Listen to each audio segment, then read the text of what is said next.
Ladies and gentlemen of the underground, this is Mystery Man, your guide through the mayo-filled tunnels and forgotten pipes of the dark sewer network. Tonight, dear listeners, huddled in the glow of your screens, I have a tale to tell that will curdle your milk and put hair on your mama's chest.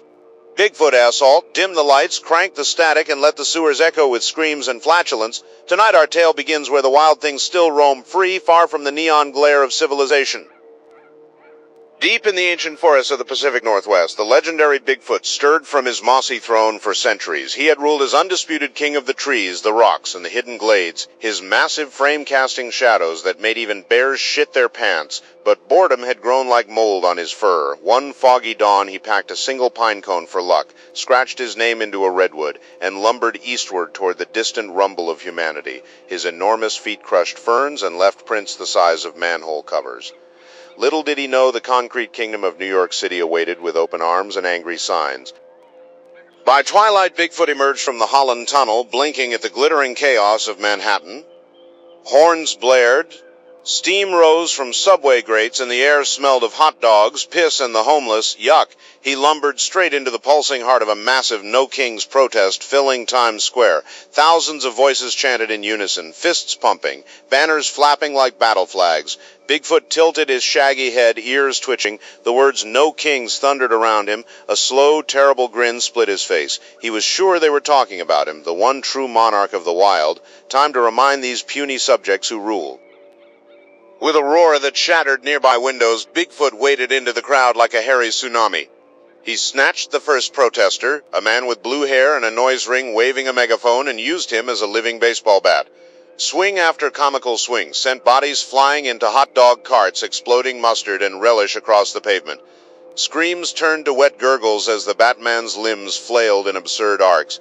Bigfoot laughed, a sound like boulders tumbling, and pitched the broken protester into a fountain where he bobbed like a grotesque pool toy. The crowd panicked, but the king was just getting started.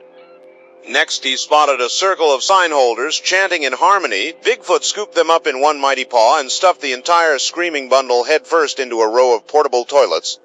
With a theatrical grunt, he slammed the plastic doors shut and spun the whole line like a carnival ride.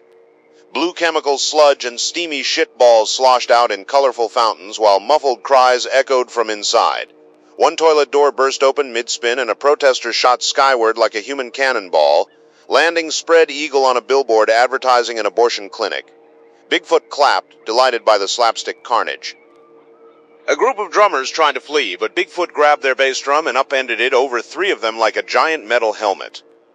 He then belly-flopped onto the drum, flattening the musicians into pancake-shaped silhouettes that slid across the pavement, leaving sticky trails. The remaining drummer kept rhythm with his own snapped drumsticks, playing a frantic solo until Bigfoot used the sticks as toothpicks to clean the gore from his fangs.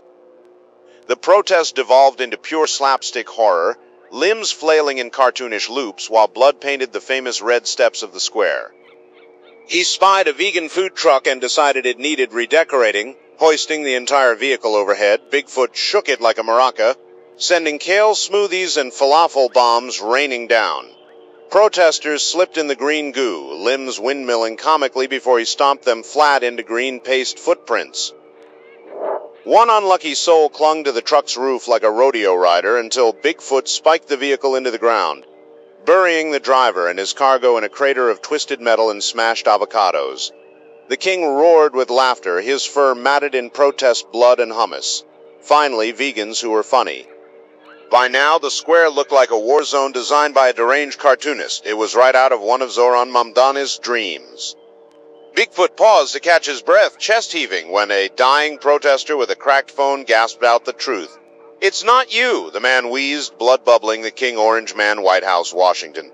Bigfoot's eyes widened. He had misunderstood. The chants weren't about the forest monarch at all. Some orange-skinned pretender sat on a throne in the distant capital, stealing his title. Rage and royal duty ignited in his massive chesticles. The real king had a coronation to crash. Bigfoot crouched low, muscles coiling like ancient redwoods under tension. With a heroic leap that cracked the asphalt, he launched skyward, soaring over skyscrapers in a single bound. The city lights blurred beneath him as he arced across state lines, wind howling through his fur. He cleared the Appalachians in one graceful stride, rivers glittering like silver threads far below, birds scattered in panic, airplanes swerved. Bigfoot rode the jet stream like a god high on meth, eyes locked on the glowing dome of the Capitol ahead. Justice, or at least wrestling-style vengeance, was seconds away. He landed with earthquake force on the National Mall, statues toppling like dominoes. Secret Service agents poured out, guns blazing, but Bigfoot swatted their bullets aside like gnats. With one final majestic bound, he cleared the White House fence and rose high above the iconic roof. The Orange Man was inside, no doubt barking orders at mirrors. Bigfoot tucked his knees, arms outstretched in perfect wrestling form. "This one's for the big beautiful forest," he bellowed, and executed a textbook powerbomb straight through the roof. The entire White House shuddered as Bigfoot drove the Orange Man and every advisor, aide, and security detail straight into the basement with a crater-forming slam. Chandeliers rained glass, walls buckled.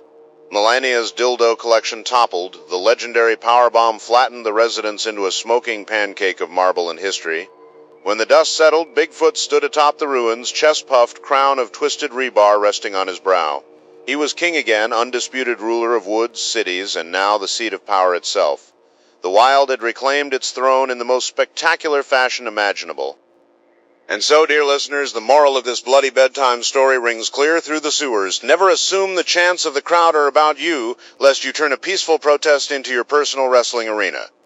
Misunderstandings can topple empires, but only a true king knows when to leap across the map and powerbomb the pretenders. Respect the wild, mind your slogans, and remember that sometimes the biggest monsters wear suits, not fur. Trust no one, especially not the media, a politician, or someone with blue hair.